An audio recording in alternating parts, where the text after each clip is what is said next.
By n plus one plus c. এই সিটাকে আমরা কি বলবো? সমাকলন ধ্রুবক। সমাকলন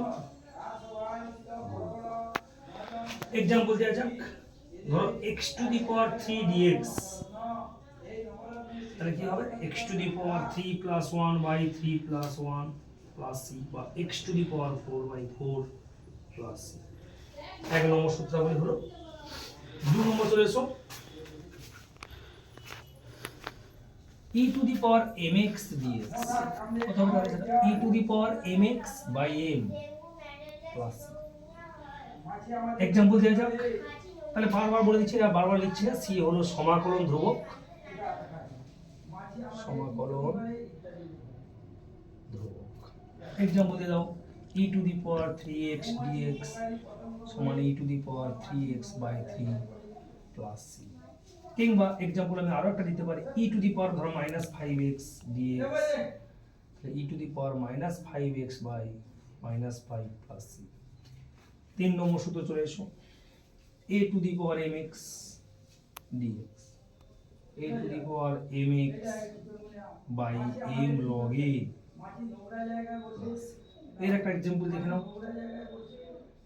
6 টু দি পাওয়ার ধরো 9x dx, তাহলে 6 to the power 9x by 9 log 6 plus 6। এইভাবে প্রত্যেকটা ফান্ডামেন্টাল সূত্রগুলো কিন্তু আমাদের ফার্স্ট জেনে নিতে হবে। ইন্টিগ্রেশন করার পূর্বে আমাদের প্রত্যেকটি সমাকলনের ফান্ডামেন্টাল বা মৌলিক সূত্রগুলো কিন্তু ভালোভাবে জানতে হবে। তোমার সমস্ত ধরনের ম্যাথ আমরা কিন্তু করতে পারবো।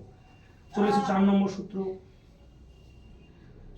নরমালি যদি বলে দেয় ধরো আমাদের dx by x, দেখি হবে log mod x, dx by x log mod x একটা एग्जांपल দিয়ে যাক। ধরো dx by x plus 5, 2x plus 5, তাহলে কি লিখবো আমরা? একই রকম ভাবে log of 2x plus 5 by এই যে x এর সঙ্গে 2 একটা কনস্ট্যান্ট, ওটা ভাগ হয়ে যাবে প্লাস। সব ক্ষেত্রেই আমাদের ইন্টিগ্রেশনের ক্ষেত্রে x এর সঙ্গে যে কনস্ট্যান্টটা কোন থাকবে সেটা কি করব? আমরা ভাগ করব।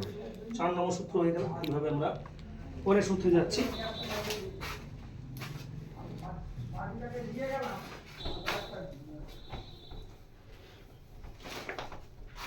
5 নম্বর sin mx কি হবে? তাহলে minus cos mx by m plus c। Example দিয়ে দাও। एग्जांपल বারবার দিয়ে দিচ্ছি। sin 6x dx, তাহলে মাইনাস cos 6x বাই 6। প্রত্যেকটা সূত্র ফান্ডামেন্টাল সূত্র যেমন ছিল আমার প্রত্যেকটা অঙ্ক কিন্তু একই রকম হবে। 6 নম্বর cos mx, তাহলে কি হবে? sin mx by m plus. আজকের পুরো অনির্দিষ্ট সমাকলনের সমস্ত সূত্রগুলো কিন্তু ডিসকাস করে দিচ্ছি। एग्जांपल দিয়ে দাও। cos 11x dx, এটা কত হবে? sin 11x by 11 plus c।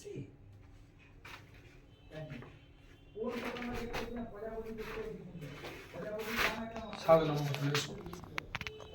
sec square mx dx tan mx by m plus c। Example দিচ্ছি আমরা। ধর normally sec square x dx, তাহলে কি হবে? tan x plus c। এখানে x এর সঙ্গে 1 আছে, বাই 1 হয়েছে, না দিলেও চলবে। 8 নম্বর চলে এসো। cosec square x minus cot x plus c।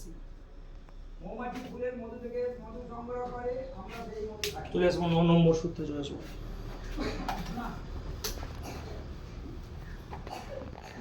9 নম্বর চলে এসো।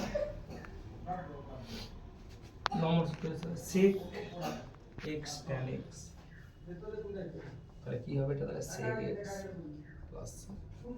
10 নম্বর আর আমি উদাহরণ দিচ্ছি না, সূত্রগুলো জাস্ট ফান্ডামেন্টাল সূত্রগুলো বলে যাচ্ছি। cosec x cot x, একই রকম শব্দ formula. cosec x cot x dx, তাহলে minus cosec x plus c।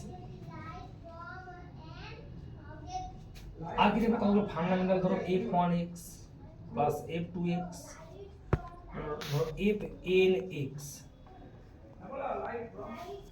তাহলে তখন কি হবে না, প্রত্যেকটা আমাদের যে ফাংশনগুলো প্রত্যেকটা ইন্টিগ্রেটর সহ সেপারেট হয়ে যাবে, অর্থাৎ f1x dx প্লাস কি হবে f2x dx fnx dx integration. Example দিয়ে দাও, x to the power 9 plus ধরো sin 3x plus e to the power 2x dx। তাহলে এখানে তিন ধরনের ফাংশন দেখতে পাচ্ছি আমরা, কি যোগ আকারে আছে তিন ধরনের ফাংশন। তাহলে কি হবে x to the power 9 dx